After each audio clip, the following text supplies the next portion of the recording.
Bawumia itemizes campaign promises fulfilled by the Akufo-Addo administration, he says, justify why it deserves another term in office. Restore teacher training allowance, we have delivered. Restore allowances to Arabic instructors, we have delivered. Restore book and research allowances to lecturers, we have delivered. Introduce history of Ghana as a subject in primary schools, we have delivered. We hear the verdict of some Ghanaians on the stewardship of the administration. I think they should do more. We want to see the development. They are doing it, but they have to speed up. All the projects he mentioned, or the road sector, he said it was all ongoing. None of the roads has been constructed and completed. So I think it's cost-90. In business.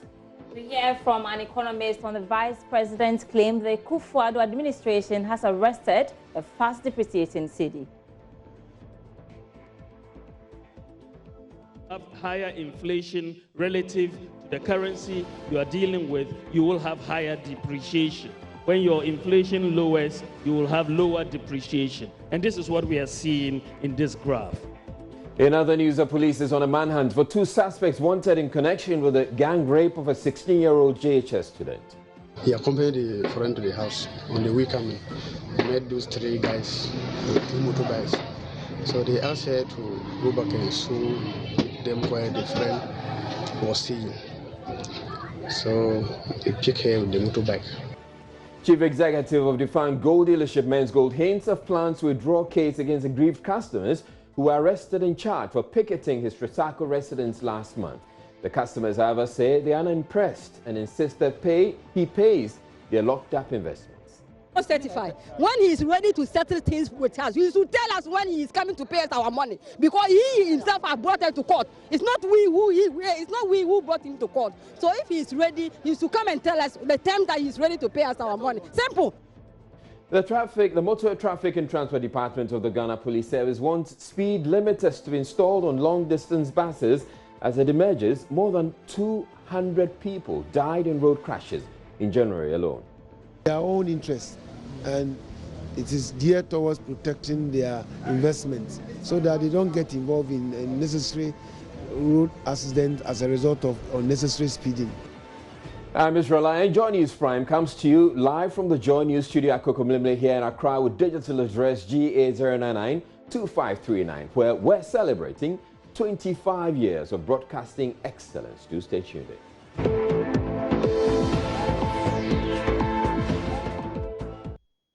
Our first story, Vice President Dr. Mahamudu Bawumia has justified why the Akufo-Addo government deserves another term in office, having performed creditably in its first 3 years. Addressing a town hall meeting on the achievements chalked so far in the Ashanti regional capital, Kumasi, on Tuesday, Dr. Bawumia listed a number of economic indices to buttress his point. How has the cedi performed under the leadership of Nana Addo Dankwa Akufo-Addo in the last 3 years? The answer is very simple. You look at this table, which looks at the average rate of depreciation of the cedi since 1992. Between 1993 and 1996, first term of the Fourth Republic, the average rate of depreciation of the cedi was 27.95%. 97 to 2000, 25.19%. 2001 to 2004, we drastically reduced it under President Kufuor to 11.4%, and 2005 to 2008, the second term, to 6.7%. 2009 to 2012, 10.9%. Under the NDC government of 2013 to 2016, it was 18%. Under Nana Addo Dankwa Akufo-Addo, it is, for the first 3 years, 8.7%. So, you see from this table that the cedi exchange rate under the MPP from 2017 to 2019 is twice as stable as it was under the NDC from 2013 to 2016. He also touted the administration's performance in education with the delivery of free SHS as promised.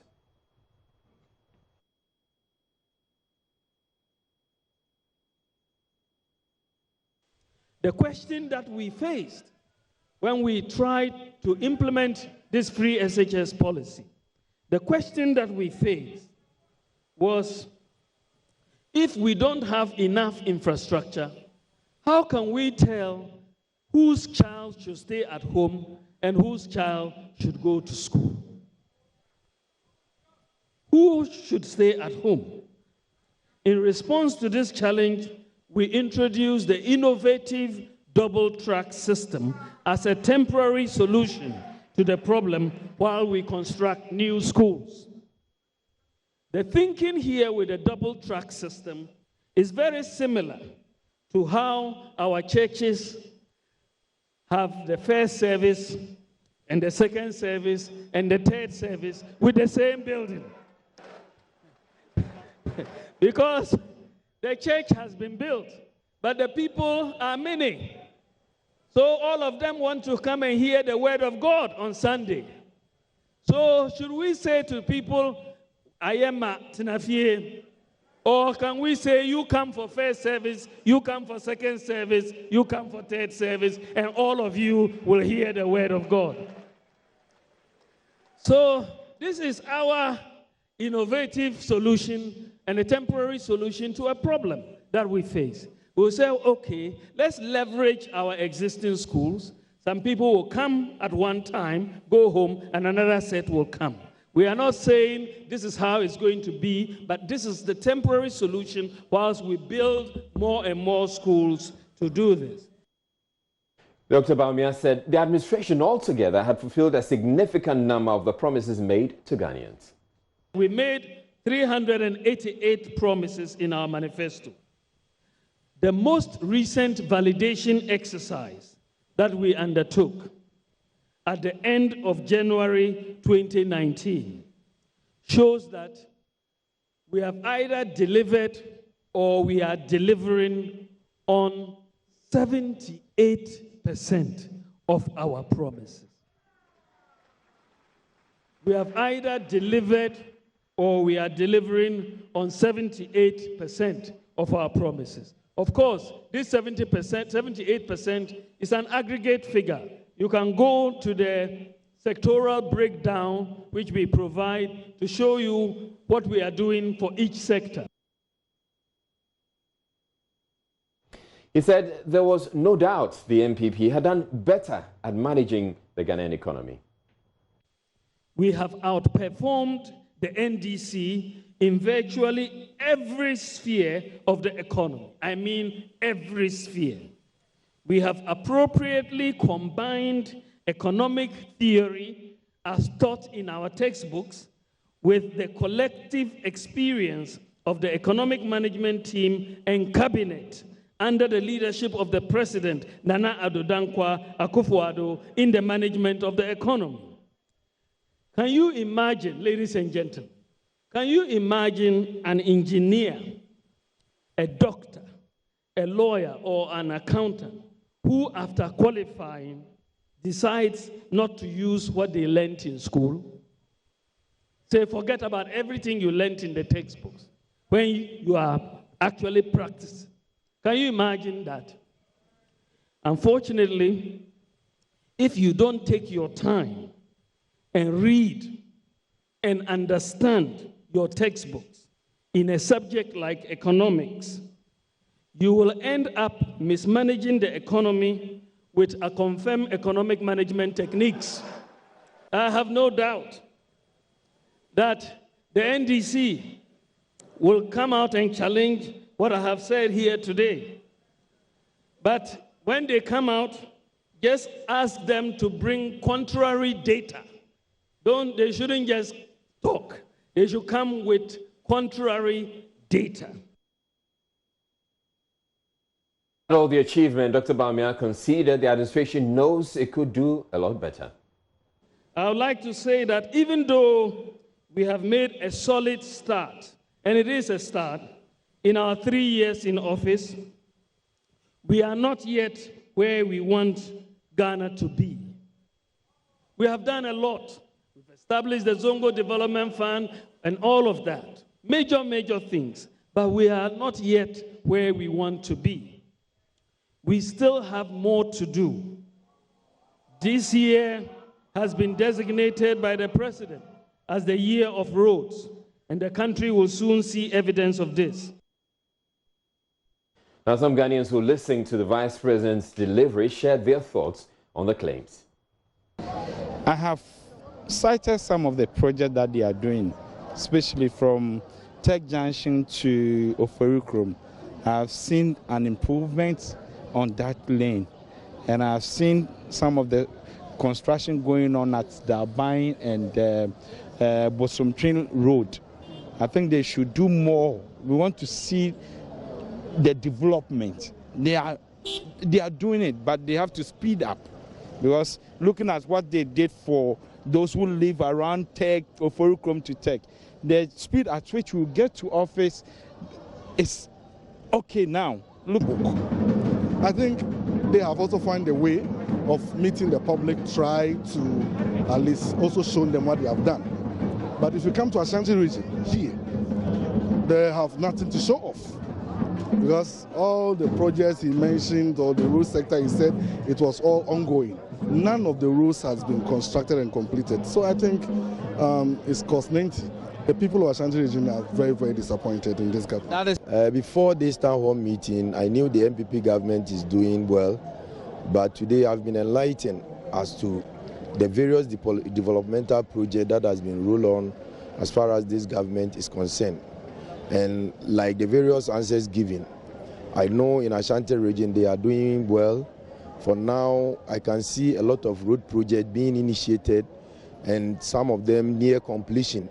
But we hope and do believe when we give this government another 4-year term, they will do much to develop the country. I think the government is on it, doing everything he can to, to get the good of Ghana, okay? So I think he's on the way, and everything is on course. At the right time, everything will be okay. That's my experience now, yeah.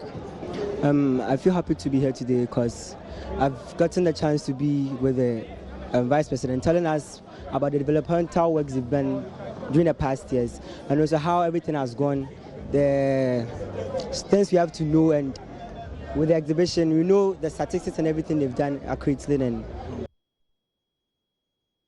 in other news, a request on Tuesday by the founder and chief executive of defunct gold dealership Men's Gold to withdraw a case brought against some aggrieved customers who picketed his residence could not be honored because it wasn't supported by the necessary paperwork. The customers who had stormed the Tresako home of Nana Pia Mensah to demand payment of the locked-up deposits were arrested and charged with, among others, conspiracy to commit crime, unlawful assembly, forcible entry, and offensive conduct conducive to breach of peace. A Medina District Court presided over by His Worship Richard Delali Anku granted bail to 92 of them who appeared in court on Tuesday in the sum of 3,000 Ghana cedis with one surety. The court adjourned to March 3 to allow the complainant to properly notify the court about the decision to settle the matter. Joy News' Koloma Dome, however, reports aggrieved customers made it clear they are not impressed by Namwan's gesture to withdraw the case against them.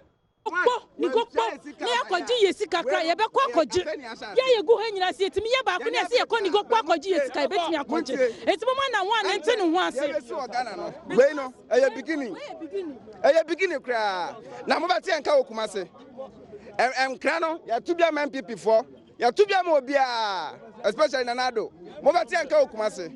Kwabri East, Yaman over 100,000 votes. This year, 7 January, you have a demonstration of Kwabri, Omra, or about the Manuesi. I can't hear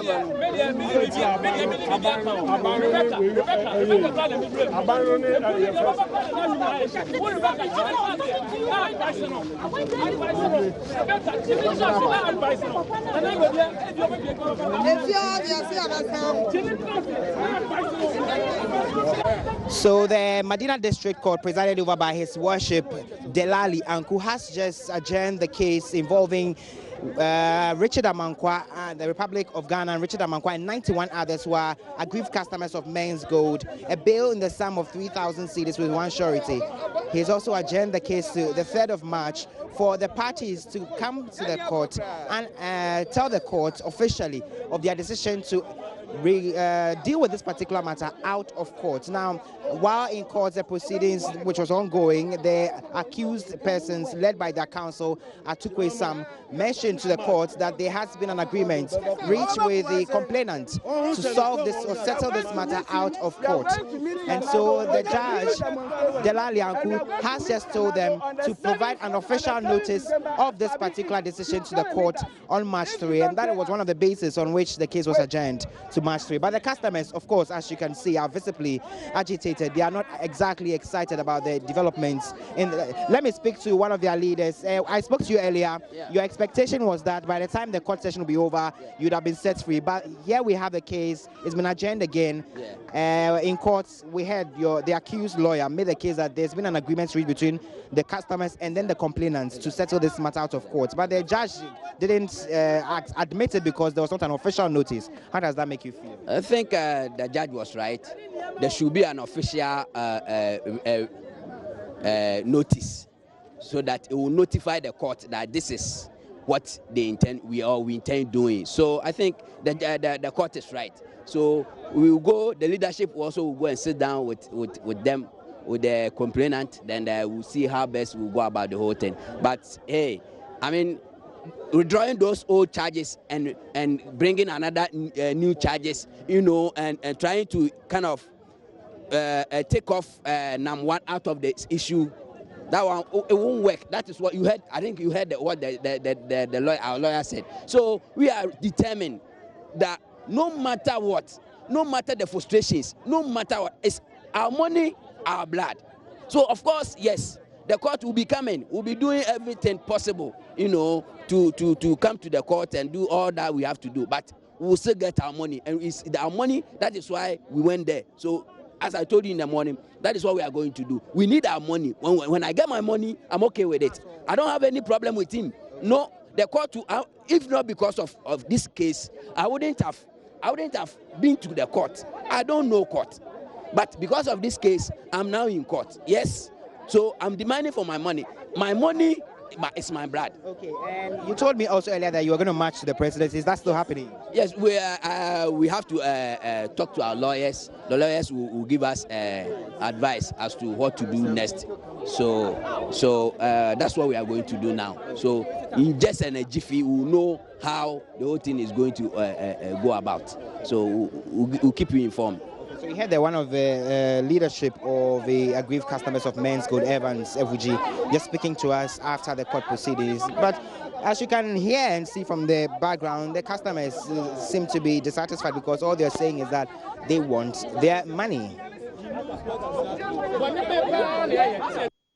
Newsround, we're taking a break, but still ahead, the police is on a manhunt for 2 suspects wanted in connection with the gang rape of a 16-year-old JHS student. He accompanied the friend to the house on the way coming. He met those 3 guys, 2 motorbikes. So they asked her to go back and show them where the friend was staying. So they picked her with the motorbike. Stay tuned in, we'll be back in a bit.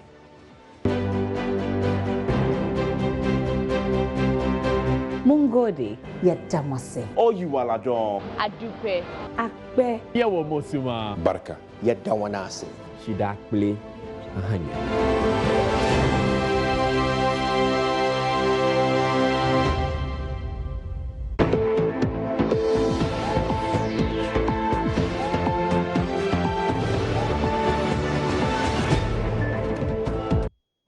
The Joy Clean Ghana campaign continues to unravel more terrible conditions in which food sold to the general public is prepared. This is despite the continuous naming and shaming of individuals and businesses engaged in such conduct. The latest expose involves a kitchen at Choko Chimwena, where a local snack made of boiled corn and peanuts wrapped in corn husk is prepared.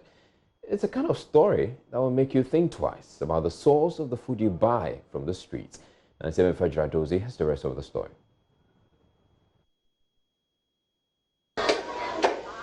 Few meters away, we hear loud screams of children. We found a wooden structure. The school has been partitioned into 7 classrooms.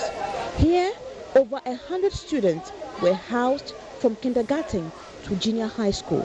A teacher took us on a tour of the school named The Savior. Up to JHS. Up to JHS? Yeah. So, class 1 to pieces. Where is 1 to pieces? 1. It is 1. No, I want to see class 1. Where is class 1? The back. Class 1, class 2. 2 and 3. 2 and 3. 2 and 3 is together. So you have 2 and 3 together. And how many in the class? 21. 21.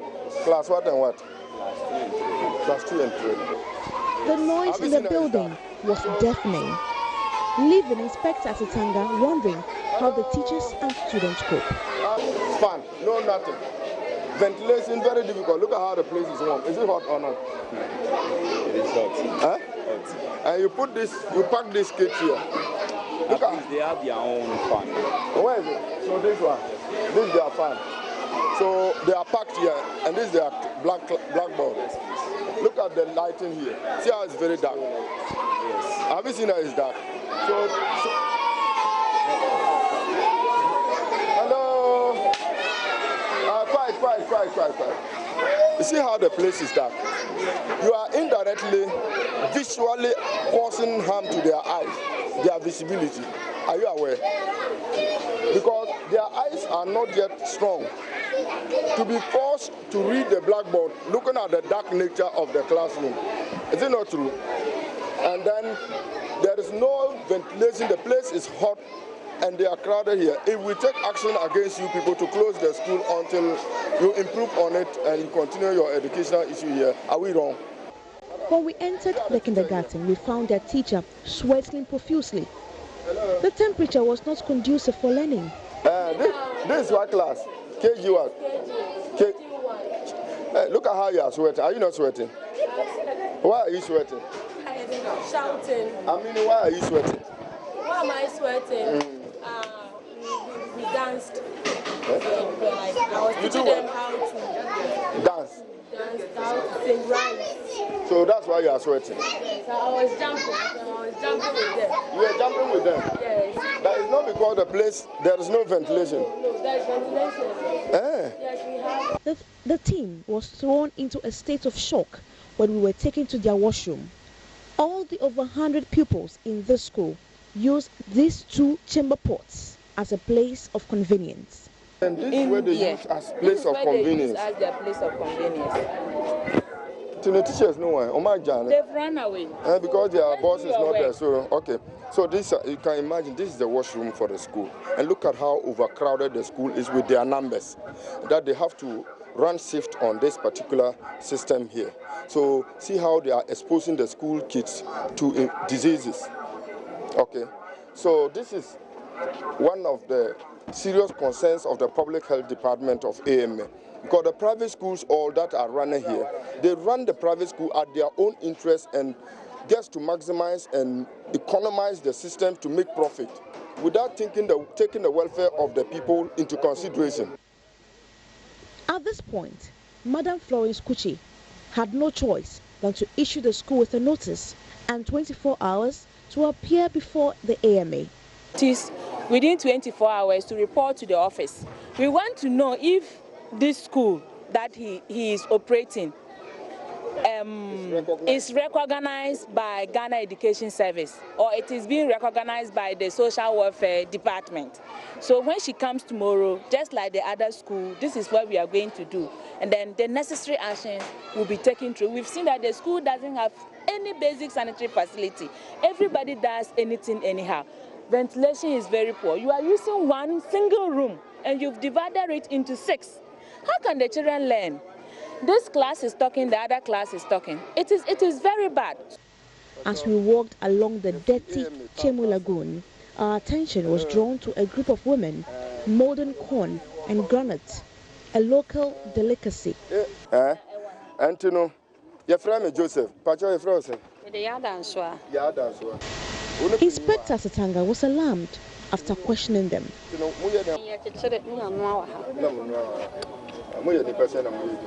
Yes, 7. Okay. So when muchichire na mu no aha na girls ne bi bejije na omodi achi. To the musho baby a muti na moye sa aduane we aye.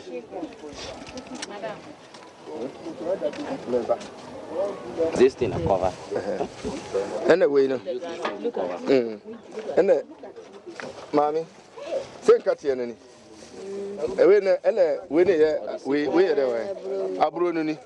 Oh my God. Look at this. So, madam, your season in a bonnet. I do not much on Hana Yedi, I have a mamma, my yo. Hello? Moa, madam.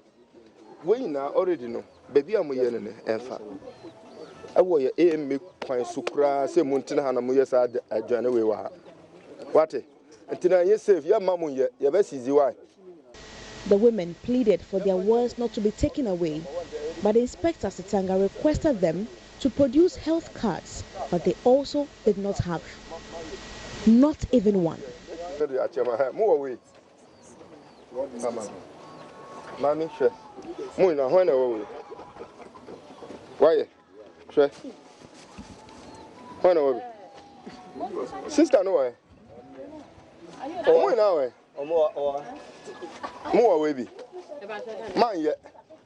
Okay, so tax force, no way. Can you people take these things and then tie it up and go and put it into the pickup because we won't allow this thing to go to the market. Carry everything. Yes, we won't allow it to go to the market. Okay, everything here, take it away. All those things. Take everything from here and send it to the car. Just carry the thing. The car is here. Then go and pour them inside the car and then they just come for their containers. Then we went in to check the pot in which the wrapped corn is boiled. A dirty container with dirty napkins. It was unbelievable. Look at this thing that they prepared this thing in. Oh, madam. Just send it to the car. Don't pour anything. Madam, please, me patcho. This thing, do you wash it? Patcho, Mr. Opa, wait, do you wash it? This is what you use to cover the food. No, but for now, it is what you use to cover here. Look at how dirty it is. Oh, yeah, we are best easy when in now, so don't defend the defenseless. And look at that thing there. Take the thing away. Is that not the same environment? It's the same condition. Hello? Madam. They were also cooking the delicacy just by a drain that contained plastics, human excreta, decomposed food waste. Madam, our own, we can see. You are in a trotro. You are in a trotro. You are moving, you are walking around. You are doing anything. And you say you are hungry. Then they are selling this thing. Then you buy palm. Cholera that you are buying straight. The team made of people that enjoyed buying the local delicacy from the street could not believe what they saw. Madam Kuchi promised the team will return for inspection in the near future. It's time for business, and Sandra Fenu is here, and she is here with more on what the Vice President has had to say about the town hall meeting. Yes, the keys, the CD is still locked, and the keys thrown away. So, Vice President saying that they are doing better than the previous government, and that's what we will be discussing in business. Take it away. All right, celebrating 25 years of joy. Sandra Essenamapin. As always, I'm here for business.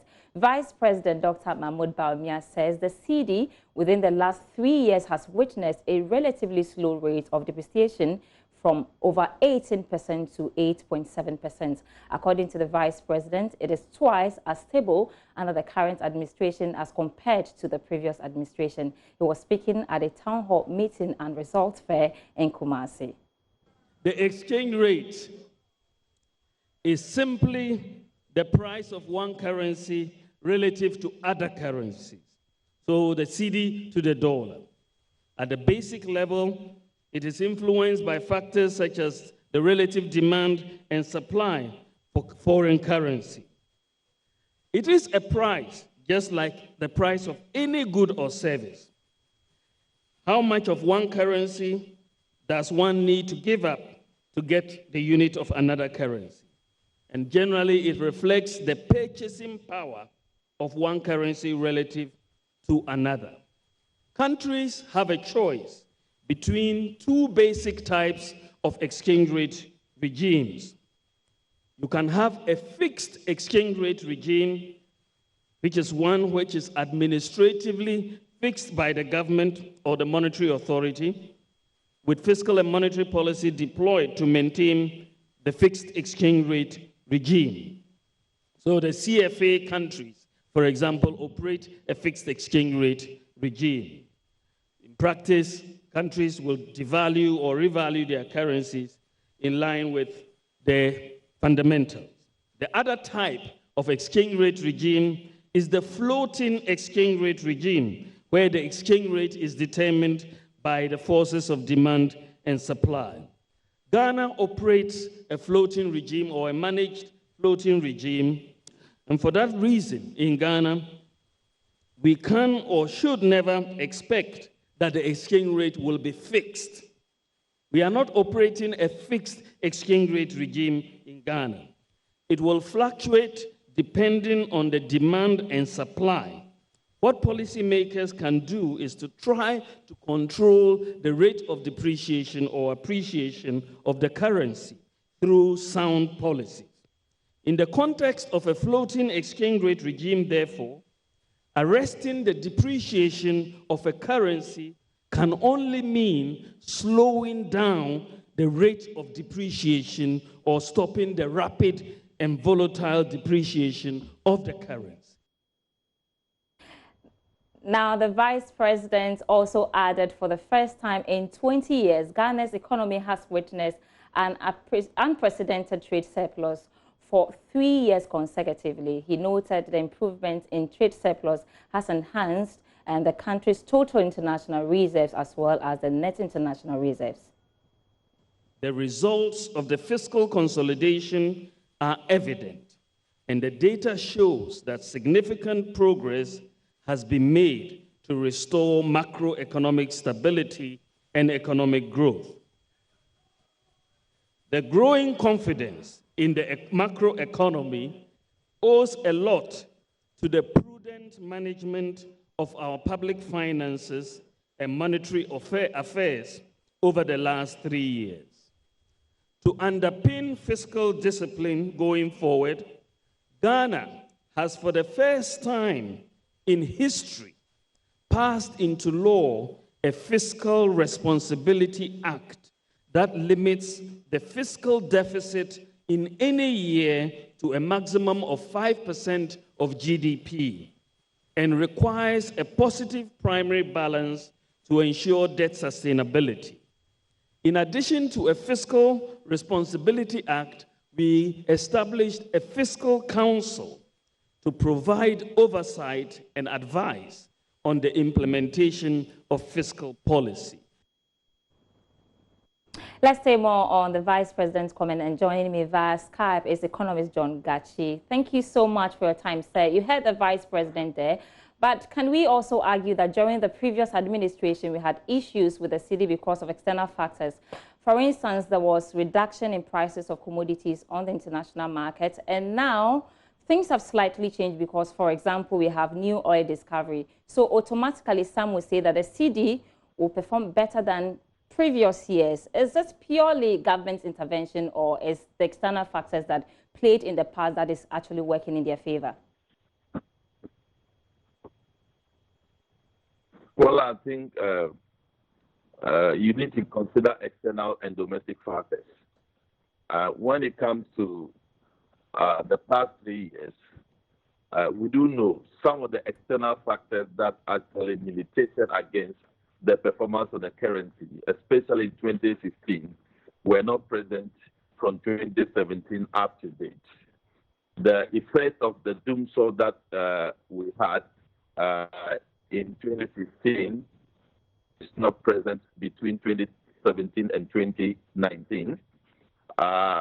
The collapse in commodity prices, increased the expectation of crude oil price was $93.6 per barrel.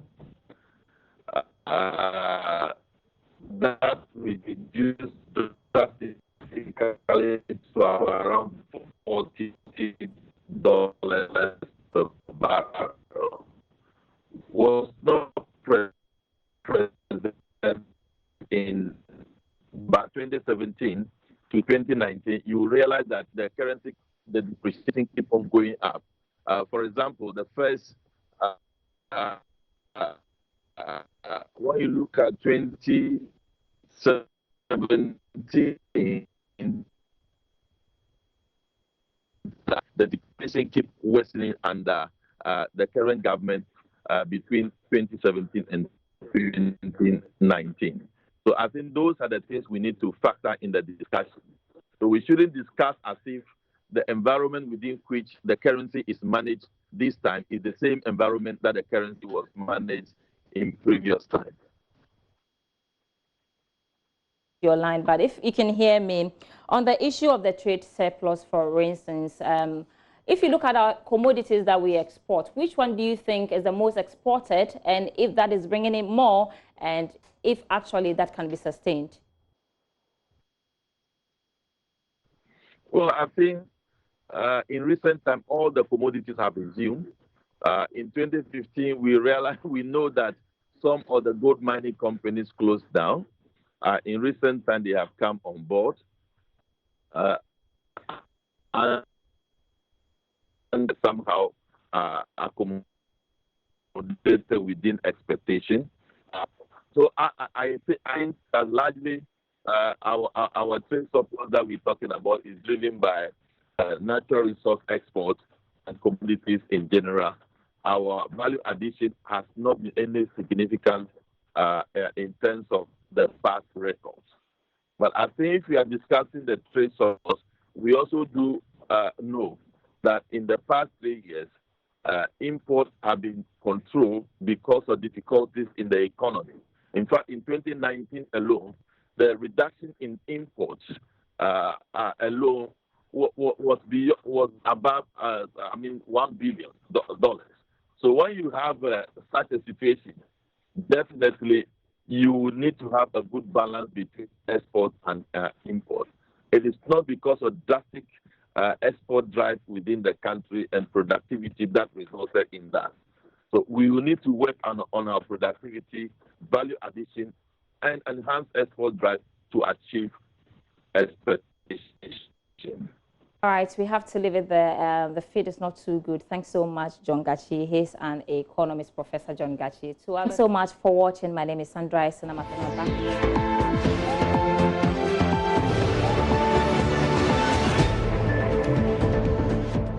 Police at Damongo in the West Gonja municipality of the Savannah region are on the manhunt for 2 of 3 suspects who allegedly gang raped a 16-year-old JHS student.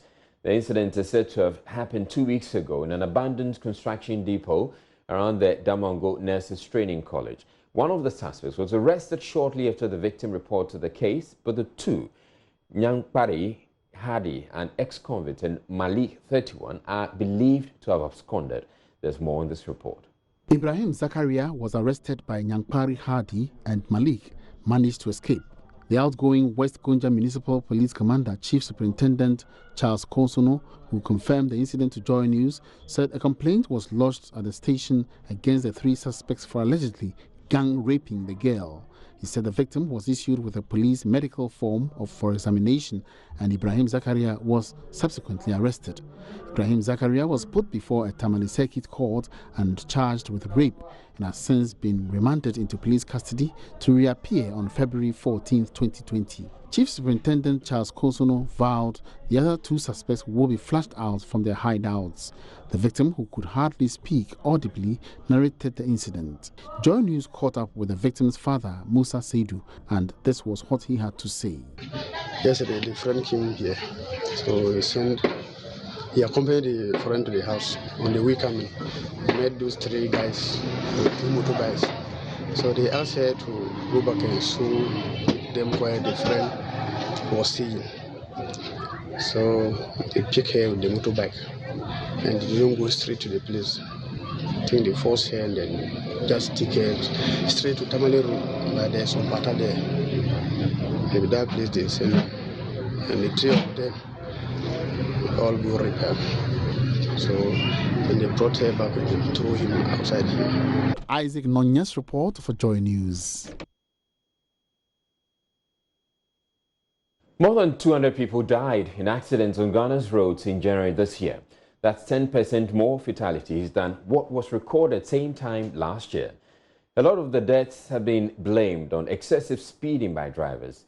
These deaths, Chief Superintendent Alexander Obeng of the Motor Transport and Traffic Department of the Ghana Police Service explains, could have been avoided with simple tools such as speed limiters coupled with the enforcement of traffic regulations. He's been speaking with Joy News as part of our Arrive Alive campaign. If something had been done to support the driver, and that is why in our road law, tachographs and speed limiters have been incorporated. Over time, the difficulty has been how to ensure its mass implementation. And it's the reason why the recent call that regulation in our law has to see the full benefit by vehicle owners and drivers and operators. And it is good. And it's a nice call that operators, fleet owners, transport operators who are not adopted this culture should. So add my voice and admonish other transport operators, Metromas, GPRTU, Cooperative, Protua, and all these plethora of operators who are supporting Ghana in delivering public road transport services, that it is in their own interest and it is geared towards protecting their investments so that they don't get involved in unnecessary road accidents as a result of unnecessary speeding. I hope that with this call, measures will be put in place to ensure that we consult very well with the operators, they accept it, and all others will buy into it, so that this noble strategy will come on stream to support and eliminate one of the risk factors that contributes immensely to traffic crashes on our roads. The minority in parliament is giving government a 3-day ultimatum to evacuate Ghanaian students in Wuhan, China over the coronavirus outbreak or face its wrath. It says government has no business not evacuating the Ghanaian students, especially because the situation in Wuhan is deteriorating. Minority spokesperson on foreign affairs Okujutu Ablakwa and his colleague on health, Kwabna Minta Akando, told a media briefing in parliament government is being callous in shirking its responsibility by not evacuating the students. We have convened this press interaction to renew our demands on the Akufo-Addo-led government to immediately evacuate our nationals in Wuhan, particularly students who are stranded and continue to cry out for help. The leadership of this country cannot be callous, cannot be insensitive, cannot derelict when it is about the life of our nationals. We have been in touch with the student leadership, with the students themselves, and they paint a very horrendous, a very, very tortuous predicament. They have run out of supplies. The $4,200 that the Ghanaian government through our embassy in China released to the students have long been spent. They've run out of money, and they tell us that even with those of them who have personal resources, most of the shops are closed, and so they cannot find shops to buy the nose masks which they need. Now, we are also saying that the timeous intervention is important, where at this point that there is no confirmed case, this is the time to evacuate. Things will become more riskier if we wait for there to be confirmed cases before we move in to evacuate. So this is the time to evacuate. There are flights arriving from China every day. We love foreigners more than our own people. Is that the message we are putting across? So we have discussed as a minority, and the leadership of the minority caucus have asked that we give a 3-day ultimatum to the Akufo-Addo government, that they have 3 days between now, latest by Friday, the evacuation of our Ghanaian nationals, particularly students, should take place. And these students should be brought to be with us. We owe them that duty of care. We must not leave our nationals behind. We must not act recklessly, act irresponsibly. We must not be callous. We must not be insensitive to their plight. Minority spokesperson on Health, Kwabena Mintai-Kando, is also calling for the screening of all Chinese nationals in the country. We made 380.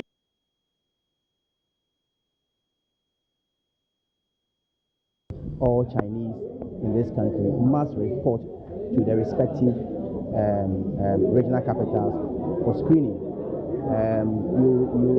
Wouldn't that amount to unfair targeting? Because, not at all, because that is the origin of the disease, especially those who came from China not too long ago, you understand. And you realize that, for me, Chinese are found in our hinterlands. That's where we don't have very robust health structures. And so this is a very fair, even in some countries, before you enter, they screen you. And so if there's an outbreak and the origin of the virus is China, and we are screening Chinese in this country, I don't think it's out of place. It's a humble suggestion, and I think that that will serve as proactiveness. Meanwhile, Mohammed Habibu Tijani, Deputy Minister for Foreign Affairs and Regional Integration, has told Joy News government has sent some more money to the students for their upkeep.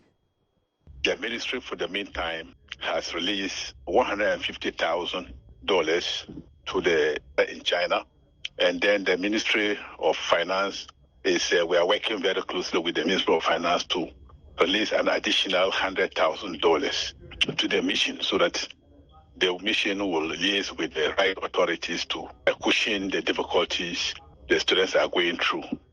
Other areas are handled by the interministerial committee and the technical committee, and I'm quite sure plans to evacuate the students are part of what they are considering.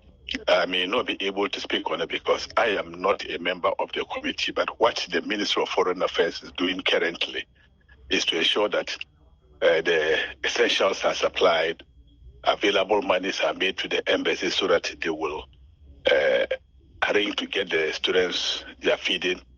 I know what is paramount to the students as at now is to get them back to Ghana, but that is handled by the Interministerial Technical Committee. Staying with Parliament, the House has for the third time rescheduled approval of the controversial $993 million Pualugu Dam project. The minority are threatened to boycott approval for the project because it claimed it is fraudulent and bloated by at least $150 million. Parliament's Finance Committee recommended the House's approval of the project, even though First Deputy Majority Whip in Parliament, Matthew Nyindam, admits the value for money audit is yet to be done.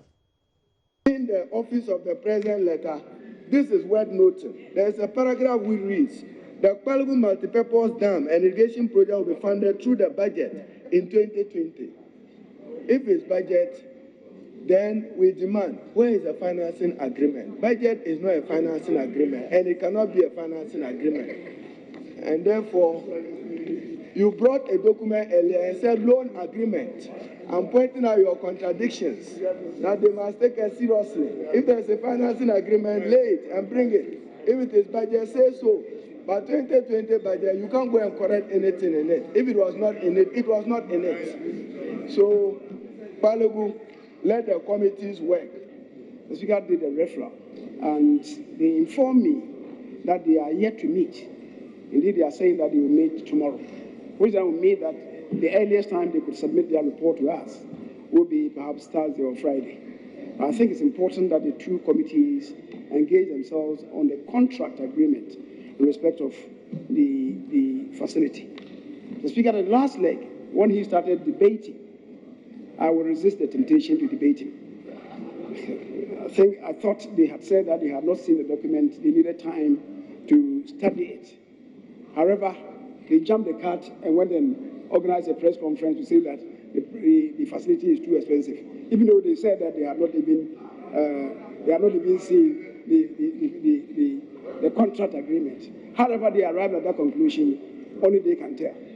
But Mr. Speaker, I resist that temptation. Let's wait until the Joint Committee comes back with their report. I direct further that these items should be listed only when the relevant report on the further referral is ready for consideration of this Honorable House, and that the leader of the House and the clerk should ensure that what we now await to move forward comes to us as soon as possible. Community health nurses have given government 1 week to find killers of a nurse at Sewa in the Ashanti region, or they will boycott upcoming polio immunization exercises. Ruth Ama Eshan was found dead in a suspected murder near her home a day after she left for work and never returned. Police in the Ashanti region have reportedly arrested 2 people in connection with the incident. However, the Community Health Nurses Association say they want speedy action on the matter. General Secretary Dennis Asai told a news conference in Kumasi the action is part of efforts to address poor conditions of service for members. We plead with Ghana Health Service and through you, the media, our employer, and as a matter of agency, to liaise with all security agencies in the country to find the perpetrators and bring them to book immediately.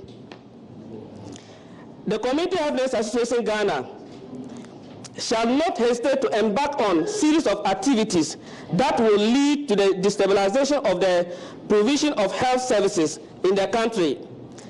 We mean it, and we are saying that we will boycott any other activity, including the upcoming IPV exercise starting from the 19th. We will boycott that one as one of the things. I will stress on that one, that if pragmatic measures are not taken to find the perpetrators and bring them to book within a period of 1 week, from today that we are speaking, that is next week Tuesday, we expect that the culprit is fixed out and the necessary measures are taken. We therefore demand an immediate action against such heinous crimes. Otherwise, our members will be advised, just as I have explained. We are calling on our members to stay calm. We are encouraging everybody, starting from the district that this incident occurred throughout the country, to stay calm as we take steps to pursue this case to its local conclusion. Notwithstanding, there have been several incidents among where nothing was done to it. To mention but few, we have Blessing Ayenu. She died in the course of death. Philemon Ametov Woodfear, she had a fracture, both from South Tong district. We have Divine Yao and Soka Linda with fractures, Akashi districts. All these cases that we mentioned are from both Volta and OT regions. We have several incidences in other regions. A 30-year-old man has been shot and killed at a dental snake flat here in Accra. The deceased, Maxwell Agama, who was attacked in the shop in broad daylight and inflicted with multiple gunshot wounds, was confirmed dead on arrival at the hospital. The incident is one of many attacks in the last month alone, with residents reporting more than 6 burglaries and break-ins. Komladun visited the area and our report. 11th of January, I also lost a very beloved brother of mine through a gunshot. It was in the daylight. just around 1:30 to 2 p.m. That's when we heard that incident took place. A grieving relative of a 38-year-old mustered some courage to recount events that fateful day. Maxwell Agama will leave for work at the farm milk depot at the Adenta Snit Flats area, but would not return home. Due to eyewitnesses, those who came to attack, there were 3, 1 driver and the 2 guys. They were dressed like mechanics who had their car broken in front of my brother's shop. So they pretended like their car was spoiled, so they were maintaining as mechanics. So not knowing they had their own mission. So few minutes after they parking there, my brother was attacked in the shop. He was behind the computer. It's a farm milk depot. And then he was attacked. He was shot from behind. The assassins, they shot from behind. So due to the sound of the rifle, he jumped out and he realized the people were outside. So he took the other door. He ran out through the other door and then they shot him again from that distance. So they had 2 shots, one through to the inside of the shop and then the next one when he came out. He struggled seeking for help. Then he went to fall just an adjacent store. So that's when the salon owner came out and realized my brother has been shot. So upon that, she called for help so that my brother can be sent to the hospital. So some few minutes after my brother was sent to the hospital, he was declared dead. A large portrait of a deceased still hangs on the wall of their family home days after he was buried. A rude awakening for many in the community. More than 6 attacks in the last month alone. Between 84 and 85, about 5 to 6 cars. We try to remove the tape amount to me. And part of the Myanmar workers in 80 and 81 will be doors 4. I'm going to tune in now.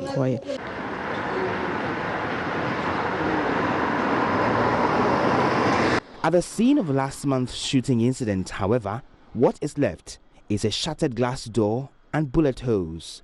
This eyewitness account summarizes events of the day. We were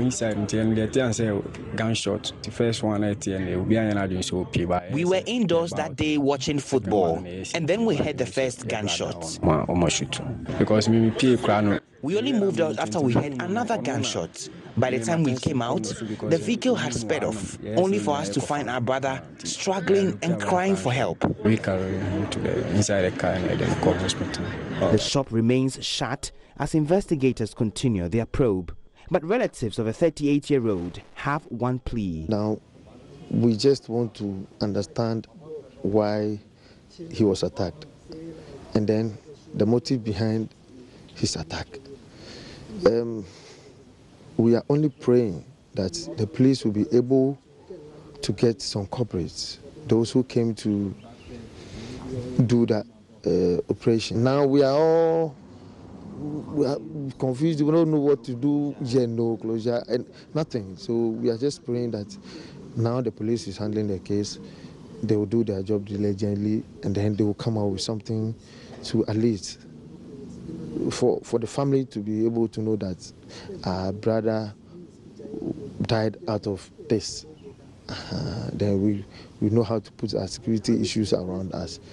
Other residents in the flat, including 57-year-old firewoman Kafui Danswa, say they live in fear due to the security situation. Our lighting system too, our street lights are not working, so the whole place is dark, and you can't take a walk in the evening because of the house dark, the streets are. So yes, security lights around every building. Nobody will come and steal at the carport. At night, the situation is many times worse.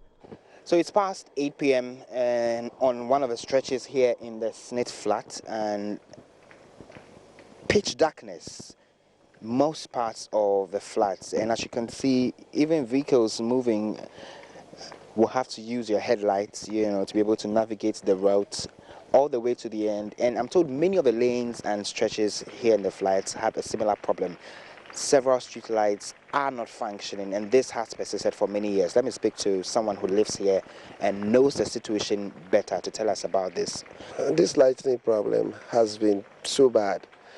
I can say for the past probably 5 years to 6 years now, there hasn't been any proper fixation of these lights here.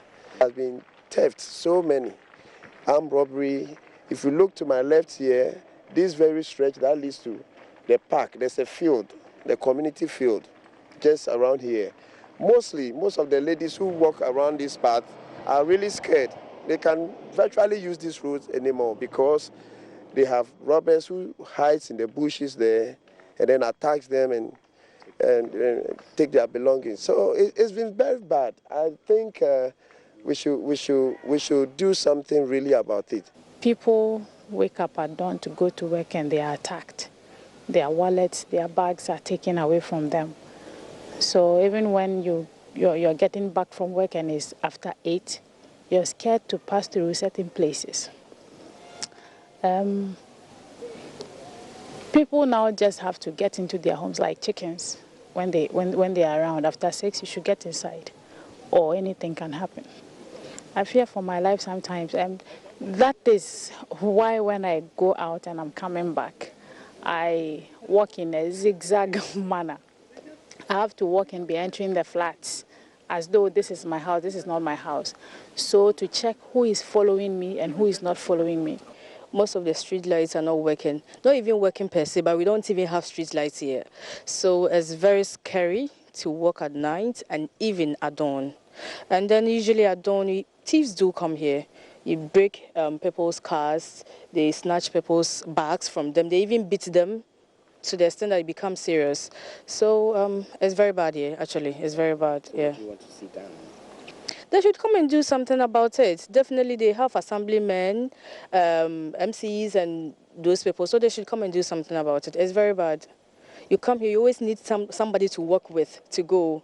That is how it is, and it shouldn't be that way. It's a flat, it's not flat. They should do something about it. According to the residents, several calls on the Adenta Municipal Assembly to fix the problem have proven unsuccessful. And so was our attempt to get answers from the Assembly. We have been asked to return sometime next week to get answers. It's been more than an hour here at the Snit Flats at Adenta in Accra, and I have observed more than a dozen street lights in the flats, various places on the flats which do not work. Now, residents say this situation has led to the rise in robberies, theft cases, and many other activities of miscreants. Now, they are calling for authorities and the powers that be to first fix the lighting problem and then also beef up security in the flats so their properties and their lives can be secured. So from the Snit Flat here at Adenta, reporting for Joy News, I am Komla Adom. The 2020 National Science and Maths Regional Competition began from the Western North region with 11 schools competing for 2 slots in the national competition. 2 schools from the region qualified to compete in the national event slated for June. First-time qualifiers Bia Senior High and Technical School, and second-time qualifiers Bibiani SHS are hoping to bring the trophy to the Western North region. Natalia Kwanza has the rest of the story. The annual event with its competitors from the regions aiming to promoting the study of maths and science took place at the Takrady Nats Hall. All 11 schools gathered at the hall by 10 a.m. of making it to the nationals. 2 groups were expected to compete for 2 slots at the national stage. The quizmaster started the ball rolling from Group 1, which comprises of Sefiriaso Senior High School, Sefibekwai Senior High School, Joboso Senior High School, Nana Brintum, Bodie Senior High School, and Bia Senior High and Technical School, who kept the leading baton till the end of the 4th round of the competition. Here are the scores. Bodie 3 points, Sefibekwai 5 points, Joboso 9, Nana Brintu 18, Sefirioso 20, BRSHTS 25 points. Their senior high and technical school emerged as winners, beating the 5 schools. Oh, we are very, very happy, and God being so good, He has helped us a lot. At first, when we were coming, we thought we were just an empty version, but God's grace, we are the winners now. Now, I don't even know what to say, but we are going to win. Yes, we hope our next contest, we are going to win. So they should all appreciate us, and then when we get there, we can do better.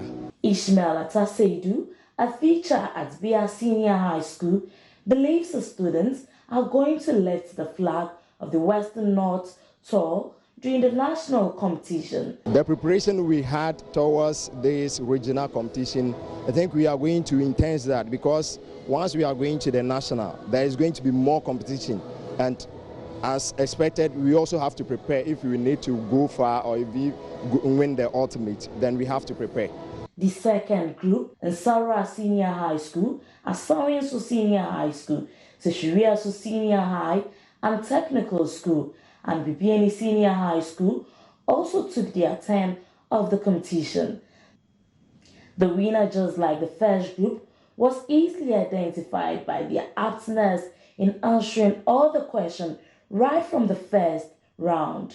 We just ended the second round for the Western North regions, and then here I have with me the BNE Senior High Technical School, who have qualified for the nationals.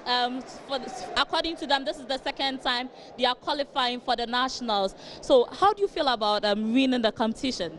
Oh, actually, in fact, if it was like you would really be very, very happy, because since that our school was established, this is the second time we've made up to the national level. So I'm really, really ecstatic this afternoon. So far as we are having a good team, so I think we are going to make a good work too. Do you think you would bring the trophy to the Western North region? Actually, as for now, I can't say, but I know, in fact, we are going to do something very marvelous. I can't promise you are going to take the trophy, but I know we are going to make a marvelous work as we are moving to the national level. So 2 schools have made it to the national from the Western North region. That is Bia Senior High School and then BBNE Senior High and Technical School. From here we are going to the Western region, where some schools are going to start the competition today. All right, it's time for Joy News Interactive, and on Joy News Interactive tonight, we're bringing you one of the stories featured in the bulletin, which has to do with the aggrieved customers of Men's Gold who were in court. They have been granted bail, and the chief executive of the defunct Men's Gold, Nana Pia Mensah, has indicated that he intends to withdraw the case for an out-of-court settlement. But the customers are saying, well, they're still going to demand their money. This video is on our Facebook page, and it's generated 114 comments and 25 shares. Let's go through some of the comments. We have Gordon saying, it's sad for those people who invested in that greedy venture, but are they also ready to pay that huge profits they accrued? Your money is gone, cry. It's better they move on. Benjamin says this woman is really having a hard time. And Benjamin is referring to one of the customers, grief customers, who was featured in the video. This woman is really having a hard time. It's understandable if one loses her lifetime savings and investment fraudulent schemes sanctioned by governments. I'm not sure government sanctioned this one. Everyone is waiting till frustration makes people turn this whole thing into a bloody scene. And Winnie Mandela Khan says, please, please, please. He's still traumatized. Anointed Asante, but seriously, government is not trying with this issue at all. First, you allow such a company to run for more than a year, and then you still can't help the citizens get their money back. And he's generated 6 replies, and I usually like replies because you tend to get some interesting banter over there. Let's see if we can get some banter here as well as anticipated. Whilst we get it to open, Kofi Bernard said, it's not we who brought us to court. Brofo, Akesia, you voted Mama out thinking your Akan brother will serve.